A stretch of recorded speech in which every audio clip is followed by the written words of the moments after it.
Esta semana asistimos a la Wagnerada, el golpe de Estado, rebelión o sublevación de Prigozhin y sus mercenarios.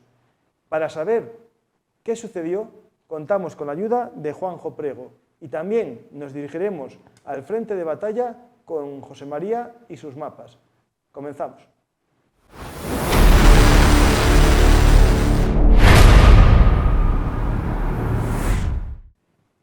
El sábado pasado vivimos un día inédito, una rebelión en Rusia de los famosos mercenarios de la Wagner. Algunos hablan de un intento fallido, otros hablan de una fake news, una deep fake, una mentira profunda. Otros hablan de un autogolpe, una especie de golpe simulado para que los enemigos reales del líder se descubran. No sé lo que sucedió. Para que me ayuden, cuento con la ayuda de Juan José Prego, creador de un canal de YouTube llamado Crónicas de la Estepa Rusa y conocedor. Vivió muchos años en Rusia y también conocedor de la cultura rusa en profundidad. Vamos a intentar profundizar en los pasillos más oscuros del Kremlin para conocer la Wagnerada. ¿Qué tal, José? Muy buenas. Juanjo, ya lo conocéis de un programa que hicimos juntos sobre el nacionalismo ruso, en el que intentó explicarnos las intimidades del Kremlin, cómo eran los hombres fuertes y mujeres fuertes del Kremlin. Y resulta que uno de los personajes, ¿no?, el cocinero del Kremlin, parece que quiso apoderarse del restaurante entero, ¿no?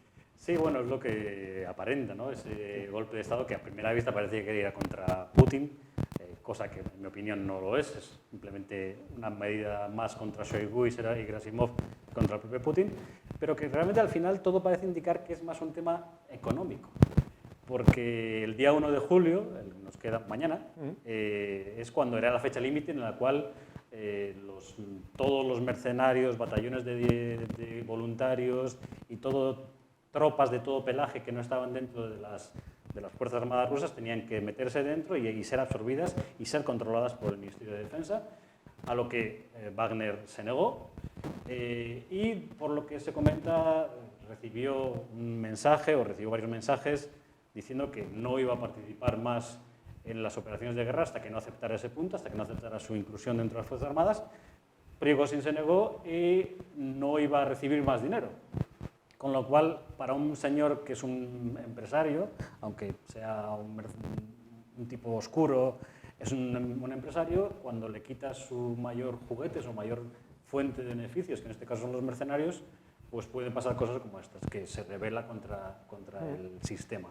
Claro, porque en primer lugar hay que recordar que la PMC Wagner tiene intereses también en África, donde tiene control de las minas, también de la seguridad de ciertos regímenes políticos, y de ahí saca gran parte de su financiación, pero con el comienzo de la guerra a gran escala, porque ya había guerra en el Donbass desde 2014 y la Wagner ya actuó allí desde 2014, la gran escala, ¿no?, y el contrato por conquistar Bakhmut le convirtió casi en un ejército. Llegó a tener en algunos momentos 50.000 hombres que cobraban un sueldo o un dinero desde el Kremlin, ¿no? Sí, las cifras. Además, una cosa muy extraña, porque Putin normalmente no suele dar cifras, pero fue muy clarito el otro día en una reunión con generales, con altos mandos, y dio dos partidas. Una eran de 850 millones de euros lo que había pagado por sus servicios como militares, y unos 800 y pico millones también sus servicios como catering, porque al final Prigozhin no solo eran los mercenarios, Prigozhin sirve el catering, sirve la comida al ejército ruso. De ahí el cocinero del Kremlin. Efectivamente. Entonces, de ese dinero son 1.600 millones de euros en dos partidas diferentes y que pueden ser, si apuramos, pueden ser un poco el fin de Prigozhin, tal y como conociendo un poco cómo funciona el Kremlin. Porque Prigozhin ahora se ha ido, nadie sabe dónde está, algunos lo situaron ayer en San Petersburgo, aunque tampoco hay seguridad absoluta. La idea es que se va a exiliar a Bielorrusia, pero tampoco tenemos ninguna prueba fehaciente de que en este momento esté en territorio bielorruso, y puede ser el rastro del dinero lo que le condene finalmente, porque Putin, cuando dio su famoso, ese día de la Wagnerada, se le condenó, se le acusó a Prigozhin de ciertos cargos que le llevaban hasta de 12 a 20 años de cárcel. Posteriormente, esos cargos se retiraron misteriosamente y teóricamente no tiene ningún cargo pendiente.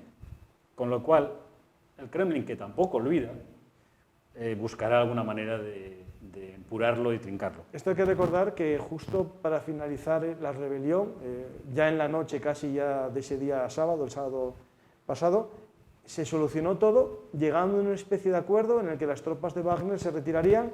Supuestamente aquellos que quisieran seguir en la Wagner podrían, pero siempre para afuera, es decir, para participar en África, por eso... No, podrían ser trasladados a Bielorrusia. A Bielorrusia, y después se habla que sigan para África a otros sitios. Otros que quieran y no tengan delitos de sangre en la rebelión podrían unirse al ejército, y el resto, pues, ir a sus casas, algo que me extraña mucho, ¿no?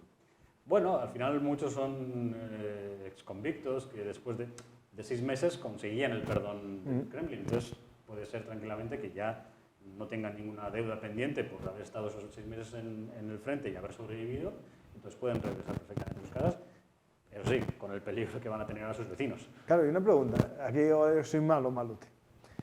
Tú sales de este servicio, te sacan de la cárcel, pero ahora si estás en edad militar te pueden llamar con el llamamiento normal ordinario, ¿no?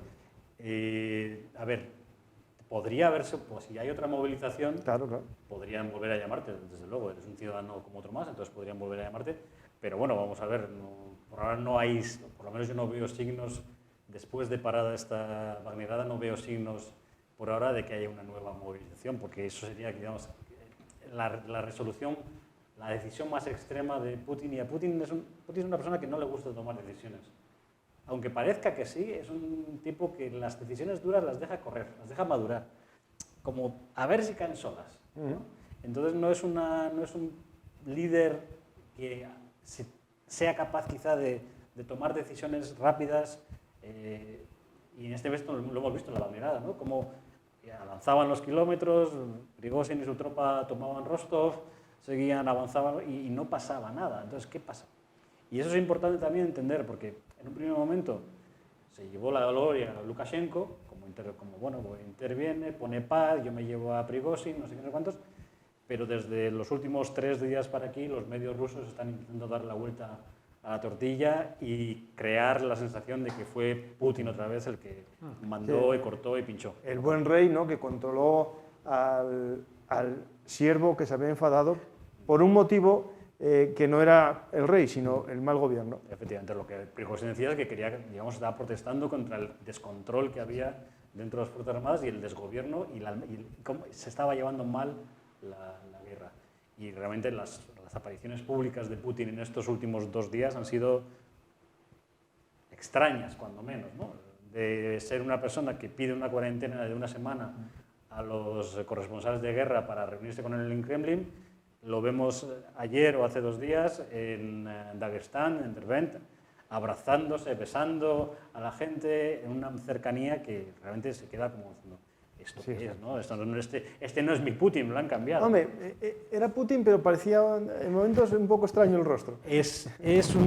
Yo llevo siguiendo el Kremlin ya muchos años y realmente son muy poquitas las ocasiones en las cuales ves a Putin tan cercano y en ambientes tan descontrolados, porque puede ser tener una reunión con mucha gente, pero dentro del Kremlin, con los invitados ya bien preparados, pero estas explosiones de alegría popular tan descontroladas no son nada habituales. Y hablando tenemos las causas, ¿no?, de la rebelión y las consecuencias. Una de ellas es que la Wagner ya no va a ser una unidad controlada por Prigozhin, por lo menos en territorio ruso, podrá tener efectos de fuera. El resto de PMCs ya habían firmado contrato de ser, digamos, unidades del ejército, ¿no? Ya no...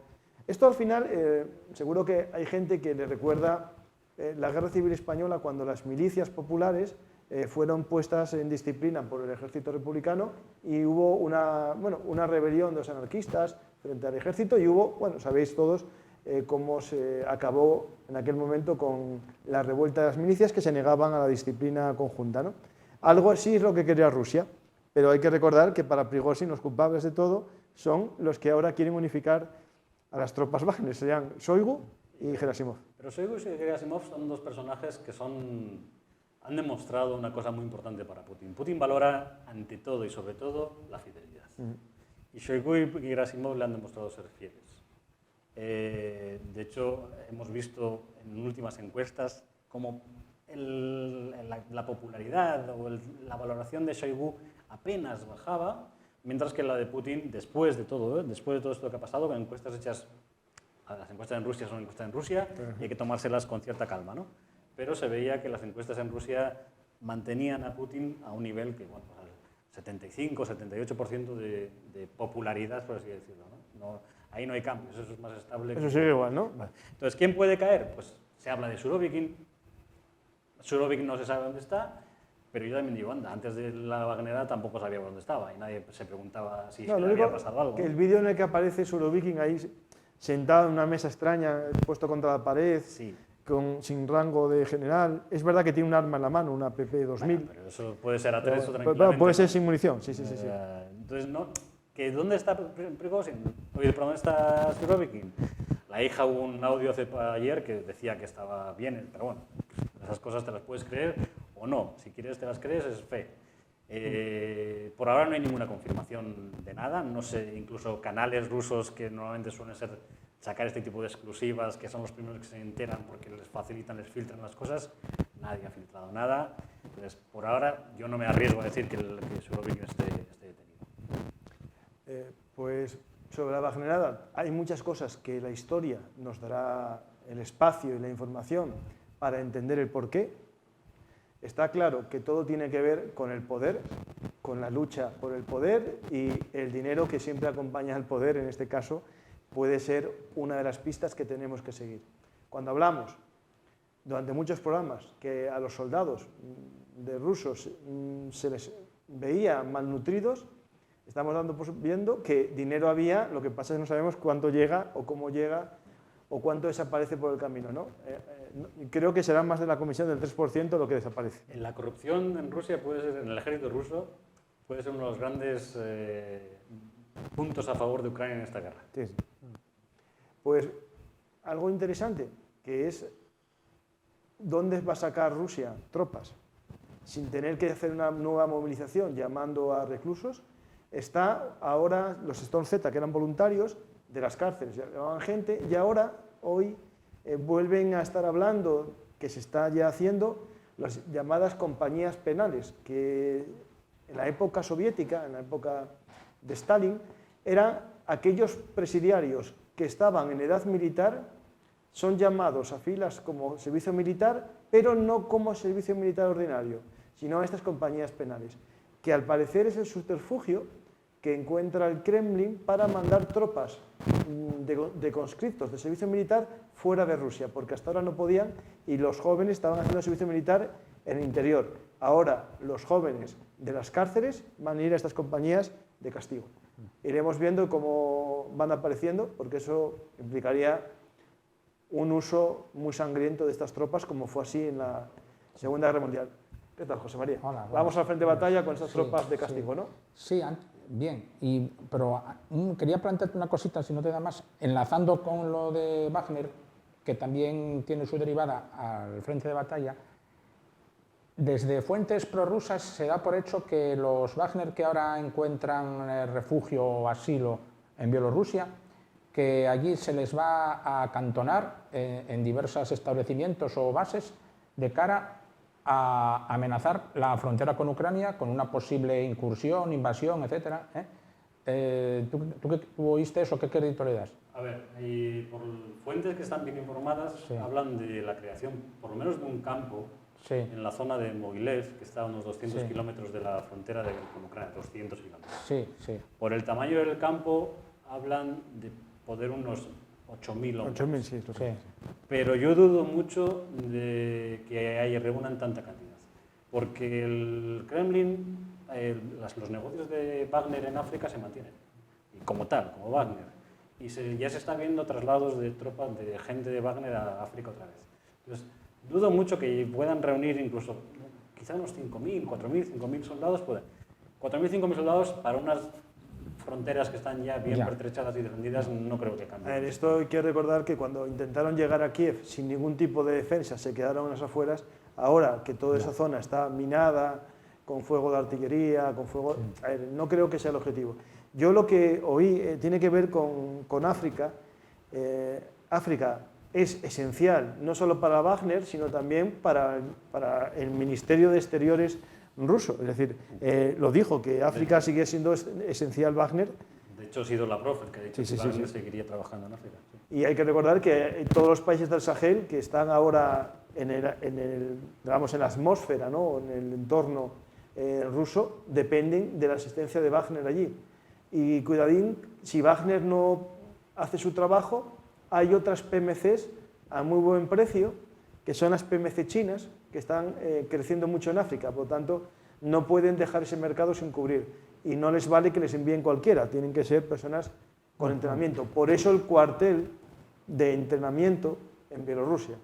También hablan algunos que en Bielorrusia sea una academia para los oficiales o militares bielorrusos, claro, que también con gente con experiencia en combate. Una de esas cosas que ha dicho Lukashenko es que van a intentar aprovecharse de los conocimientos de los wagneritas para, digamos, entrenar a sus tropas. Pero bueno. ¿Y a ti no te parece que la presencia de esos Wagner, como mercenarios que son, que podría desestabilizar de alguna manera a Lukashenko? No sé. De hecho, Lukashenko quizá tienes que verlo por otra parte, como apoyo a Lukashenko. Claro. No tanto como desestabilizar, sino... Lukashenko es un perro viejo, sí, y se las sabe todas. Sí, y a mí no me extrañaría nada que hubiera visto algo raro en su ejército, en sus fuerzas armadas, y el trato fue, dame a mí a Prigozhin, dame a mí a esos hombres, yo los convierto en mi guardia de corps, y freno un poco cualquier intento aquí. Mientras les pague bien. También lo pueden condicionar. Claro, pero, por supuesto, cuando tú... ¿Y a dónde van? Si ya no pueden ir a Rusia, ya no pueden ir a Bielorrusia. Ahora tienen un único barco que es su lancha. Pues precisamente la presencia de estos Wagner en Bielorrusia le ha servido a Polonia, que está siempre a la que salta, para plantear que necesita crear un dispositivo defensivo en su frontera con Bielorrusia, porque en teoría se siente amenazada y pide a la Unión Europea que le dé respaldo económico para levantar ese dispositivo defensivo. Mientras en la frontera polaca, ese no es el problema. Sí, el problema es que la quiere hacer dentro de Ucrania, ahí es un problema. Pues vamos al frente de batalla. Podemos ver una vista del mapa general de todo Ucrania y veremos ahí los distintos frentes de batalla que tenemos. Tenemos uno en el oriente, que sería la provincia de Lugansk. Ahí estamos en Lugansk, justo ahí. Y en Lugansk hay combates rusos por intentar volver a recuperar los bosques, ¿no?, de Kremina, ¿no? Sí, pero bueno, eso hubo combates intensos hace una semana o así, pero ahora esta semana estuvo menos, algo más parada la cosa y tal. Donde los combates han sido muy activos y muy fuertes han sido en torno a Bakhmut, una vez más, por parte ucraniana. En la zona sur del canal, ¿no? Sí, en la zona sur del canal y al norte de Bakhmut en torno a Krasnahora también. Incluso más al norte todavía, al norte ya no de Bakhmut, sino al norte de Soledar. Ahora espera que se me fue el nombre del pueblo. Bueno, es igual. Al norte de Soledar. Digamos, en la zona de Bakhmut, en el balcón del Donetsk. Justo ahí, efectivamente. en Soledar hay un balcón y después más abajo otro balcón que es el del norte de Bakhmut. Estamos en Soledar, entonces, arriba del todo. Efectivamente. Yo creo que ellos a cámara lenta, pero igual están queriendo hacer eso que tú planteaste hace tiempo ya, el mini-Urano. Un mini-Urano muy lento, poco a poco, solamente con las fuerzas que hay allí, que eso es el mayor mérito que tienen, porque a mí no me consta que estén trayendo grandes unidades de ningún otro lado, algún refuerzo puntual quizás, pero día a día ellos están ganando metros, porque aquí los avances se miden en metros, pero están expulsando a los rusos de los dos flancos que rodean Bakhmut. Entonces ya están a punto en el sur de tomar Kryzhivka, que eso es hablamos de los ucranianos, sería un gran logro. Y ahí lo de Kryzhivka era el cruce del canal, que fue lo más difícil porque es un canal, siempre es una especie de trinchera natural, ¿no? Es decir, un canal. Lo lograron superar al sur de Kryzhivka y ahora, al parecer, ya lo están protegiendo los ucranianos para que sea su punta, su cabeza de playa para avanzar hacia Orline. Hacia Kryzhivka y Opitne. Sí, Kryzhivka, lo que pasa es que está en un alto, tiene unos dispositivos de trincheras ahí, bueno, no es fácil poco a poco, pero poco a poco. Eso por el sur. Y luego por el norte, Krasnahora. Avanzan sobre Krasnahora. Incluso en el propio casco urbano de Bakhmut han vuelto a recuperar algunas de las edificaciones del propio casco urbano de Bakhmut. La famosa fábrica de los tejados rojos. Esa ya por ahí. estaba, esa nunca cayó. Están esa los nunca combates cayó, por esa zona. pero las viviendas que rodean la zona esa del monumento al MiG-17 y donde estaban las casas de los murales, a ver, que yo creo que Ucrania ni debe ni le interesa volver a la lucha casa por el casco urbano de Bakhmut. Envolverla. Si tiene que caer, caerá envolviéndola por los flancos, por norte y sur. Entonces, o sea, la plasmación de la operación mini-Urano que tú decías. Lo que pasa es que hay dos modalidades. Una es el mini-Urano a pequeña escala, solamente rodeando en los terrenos inmediatos, por el norte, que es Krasnahora, por el sur, Klishchiivka, o un Urano más ambicioso que implicaría también la caída de Soledar, entrando desde el norte por arriba, por Yakovlivka. Esa era la localidad que iba a decir antes.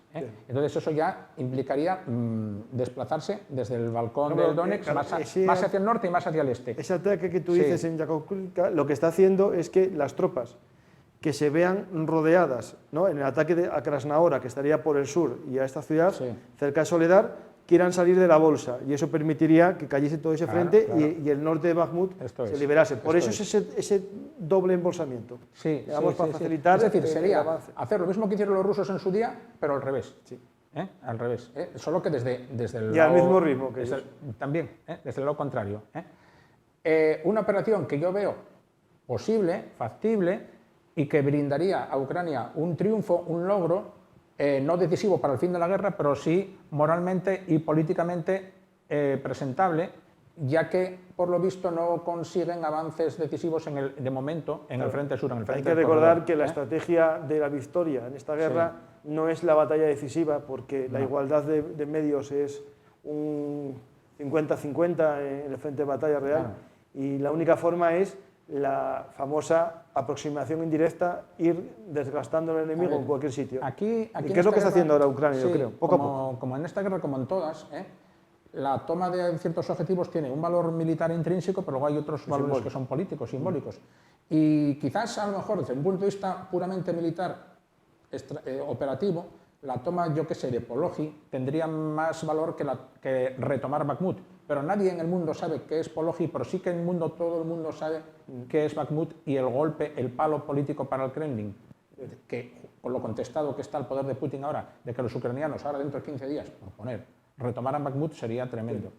En la zona de Donetsk hay pequeños avances, pero pocos, ¿no? En la zona de en Vuhledar, en la zona de Marinka. Bueno, en torno al entrante de Avdiivka, sigue todo más o menos como estaba.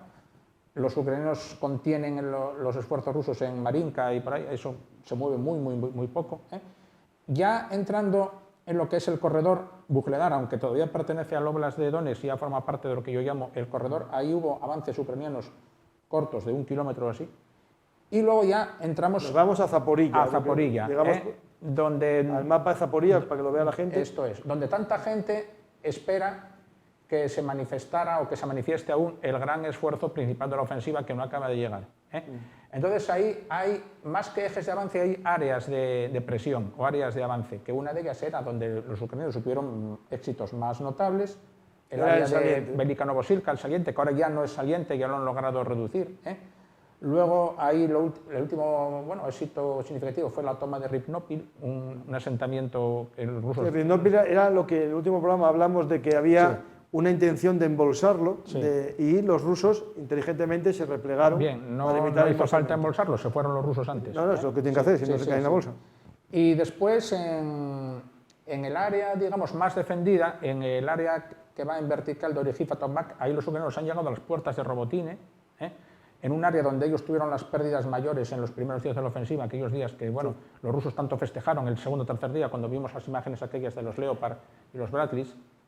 Estos días, hoy, vuelve a ver una foto de un Leopard que supuestamente es español, ¿no? Sí, pero esa es un Leopard alcanzado en aquellos primeros días. Esos aquellos días. Siguen con las mismas imágenes. Sí, no, lo que pasa es que esa imagen ahora sale a la luz porque el carro sufrió una serie de, digamos, impactos sucesivos. Primero pisó una mina y quedó inmovilizado, y luego fue abandonado por su tripulación. La tripulación presuntamente se salvó. Y una vez que el carro ya queda inmovilizado ahí en tierra de nadie, los rusos siguieron disparándole para acabar de destruirlo.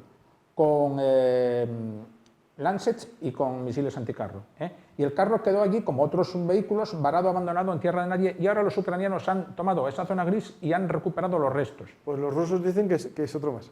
Y entonces ahora queda ver qué se puede hacer con esos restos, si son recuperables, total o parcialmente. El carro tiene mala pinta porque tiene la oruga saltada, una rueda del tren de rodaje rota y tal, desperfectos en la torre, pero bueno, no lo sabemos nosotros, que no somos técnicos, a lo mejor todavía lo logran. Con la necesidad que tienen, lo arreglan. Yo creo que No, sí, si aunque tarde un mes y medio lo Si arreglan. no lo arreglan, sí. por lo menos para que no lo recupere jamás Sí. Rusia. Que dispare. Por lo menos no sufrió eso que es habitual en los carros rusos, que es la explosión masiva de dentro a fuera, con un salto de torre y Claro, todo pero lo eso demás. depende. En Leopard, si le pega una Sí. artillería justo encima, también eso. No, ese se ve, tú has de ver las fotos bien, y la torre, una cosa es que está la pintura chamuscada y otra cosa No, es pero que ese le impactaron con misiles Lancet que Sí. no son de los que atacan desde arriba, me parece, atacan lateral. ataca un poco más, pero más lateral. Bueno, bien. Y luego está otro área de presión o de avance, que es el extremo más occidental, ya cerca Ya del más río, cerca del río. Piatijavki. Allí ya hace tiempo que los ucranianos lograron tomar ese punto y siguen empujando otro poco por ahí, quizás en dirección, bueno, eso son cosas mías ya, figuraciones que tengo yo, que a lo mejor algún día quisieran moverse hacia la central de Enerhodar. Hombre, lo lógico es avanzar hacia el río para solo combatir Sí. en el frente y en Esto es. el costado Bien. oriental. Y luego está ese nuevo, vamos a decir, nuevo no es nuevo, pero que se ha reactivado teatro, que es la orilla del Dnieper a la altura de Jersón, El famoso a la puente altura Antonovsky. del puente Antonovsky. ¿Qué ha ocurrido ahí? Que durante mientras en Moscú ocurrían estos sucesos del golpe, el fin de semana los ucranianos cruzaron el río y establecieron una cabeza de puente. Cruzaron con medios ligeros, al amparo de los restos del viejo puente destruido, y se establecieron en la otra orilla. Y tienen ahí una cabeza de puente de momento pequeña, pero Que sea que infantería amenazan con algún- extender. Claro, ahí es infantería que llegó en Zodiac Sí. y es apoyada por la artillería ucraniana desde el Esto otro lado es. del río. Los ucranianos lo apoyan con su artillería de precisión, intentando hacer contrabatería sobre la artillería rusa, silenciarla. También tienen misiles antiaéreos en la orilla occidental, que intentan dar una cobertura a la zona. Y creo que, no sé si fue hoy o ayer, los rusos atacaron esa cabeza de puente con un misil de Iskander, y hay una explosión bastante espectacular y tal. Que bueno, ha debido causar daño sin lugar a dudas, pero de todas formas la cabeza de puente se mantiene. No esa explosión, por espectacular y peliculera que pareció ser, no ha logrado expulsar a los ucranianos de ahí. Ahí hay que entender que ese puente Antonovsky, cuando se mete en tierra, Sí. genera una especie de pasillo rodeado de barro, y los que quieran avanzar solo pueden avanzar por la carretera. Por Por la lo tanto, autovía, sí. están sometidos al fuego artillero desde la otra ribera y a los sistemas anticarro Sí. de la infantería ligera que cruzó. Que bueno, que llama la atención ver cómo, yo creo que casi por primera vez en esta guerra, vemos que uno de esos caros y sofisticados misiles Iskander parece haber sido usado sobre un blanco auténticamente militar, no como hasta ahora los usaban, que era contra objetivos civiles en el corazón de Ucrania, No, porque y de esos misiles ya llevan disparos muchos, pero parece que José María, tirar un Iskander contra soldados de infantería es un poco matar también No, lo no, es, no, pero bueno, el por lo Iskander, menos ahora no se puede decir que no es sobre un objetivo El Iskander es un arma militar. estratégica, lo lógico es que Sí. se usa contra fábricas, porque eso aunque es civil, una fábrica es militar Sí. también, depende de qué fábrica sea, contra centrales eléctricas, aunque nos parezca que no, se usa, es para lo que es. El tema es usar eso contra un restaurante, Ya. que es lo que también usaron, o una casa. que eso fue lo de... Pero es cierto que es un arma no para usar contra infantería, sino con concentraciones de tropas. Si hay una concentración de tropas, esto es igual que cuando en el desembarco de Normandía Hitler pedía lanzar V1 y V2 a las playas, ¿no? A las playas. Y les dijeron que no, que eso no está pensado para dar a la infantería. Sí. Y ahí había mucha. Sí. Bueno, pues pendientes de si esa cabeza se consolida, que yo creo que sí que se va a consolidar. Una cosa es consolidarse, otra cosa es, aumentar y crear un área lo bastante segura como para que allí se puedan tender pontones o algo más. Ahí yo creo que lo que está haciendo es distraer tropas Sí. y sobre todo hacer Sí, una sí. cosa muy importante, que los rusos caigan en la trampa del fuego de artillería, para hacer así fuego de contrabatería. La contrabatería. Y como las armas ucranianas con los Excalibur son de mayor alcance, pueden destruir ellas sin que les Sí. sean destruidas por el fuego artillero ruso. Pues José María, ya nos vamos de tiempo. ¿Algo más sobre...? No hay ninguna novedad más del frente esta semana, ¿no? Estuvo muy tranquilo. Sí, básicamente. hombre, más o menos. ¿No? Tranquilo del todo nunca está. No, esto muere gente todos los días. Sí. Pero bueno, pendientes yo creo que hay que estar de lo que pase ahí en Jersón y sobre todo lo que pase en el área de Bakhmut, a ver si la operación Mini Urano avanza, que yo creo que sí. Y luego, bueno, si hay alguna novedad luego en el corredor terrestre, que parece que apunta menos, pero... Y luego ya, yo creo que tenemos que estar también pendientes de todas las cosas que pasan en el campo político, los anuncios de llegada de nuevas armas. Ahora Estados Unidos ya parece, hay noticias que llegan desde el ámbito político, que parece ya más inclinado a enviar los ATACMS y también unas armas que tenían su polémica, que aquí en Occidente estaban restringidas, aunque Estados Unidos nunca las prohibió. No, están prohibidas en casi toda Europa, menos en Ucrania, sí, en Rusia y en Estados Unidos. Que las bombas cluster, las bombas de racimo. Que las está usando Rusia. Rusia, sí. Y Estados Unidos se parece que de esas hay grandes stocks, o sea, ahí no hay problema de decir, no, es que quedan pocas. Hay El problema que tienen las cluster, para que no las conozca, son bombas que en el aire estallan y dejan caer más bombas que a su vez estallan en el suelo. Lo que pasa es que imaginamos un dato de 100 bombas de racimo, estallan 80 y quedan 20 en el terreno. Por eso se prohibió, porque generaban a la larga daños en la población civil como las minas antipersonales. Pero ahora ya viendo cómo está el terreno de sembrado de minas, porque yo creo que debe ser en la historia de la guerra uno de los momentos o de los espacios más densamente minados. No solo minas anticarro, que es la mayoría, sino antipersonales. Minas antipersonales. Hay un vídeo, no sé si lo visteis, de un chico ucraniano que sale de un Bradley, parece, salta y en vez de dar el paso sobre la hierba pensó que era más seguro caer sobre el barro y justo había una mina, y perdió una pierna. Y salió con su torniquete, hizo un torniquete y volvió. Pero eso es lo que va a quedar de herencia de esta guerra. Sea cual sea el resultado final, vamos a ver numerosas minas que van a arruinar la economía ucraniana en el campo durante mucho tiempo. Durante décadas. Y sobre todo a la juventud, a los niños que no van a poder a lo mejor pasear por zonas porque van a estar valladas durante décadas. Poner una mina es la cosa más fácil, quitarla lleva mucho trabajo. Bueno, estaremos atentos a lo que sucede en la guerra de Ucrania y gracias a José María y gracias a Juanjo por venir a Juegos de Poder. Espero que os haya gustado y si queréis estar informados, ya sabéis, cada sábado aquí en AC Principado tenéis Juegos de Poder. Y en internet, José María y yo tenemos un pequeño programa que es Frente de Batalla en Bellum Artis Historia Militar. Gracias y hasta la próxima entrega de Juegos de Poder.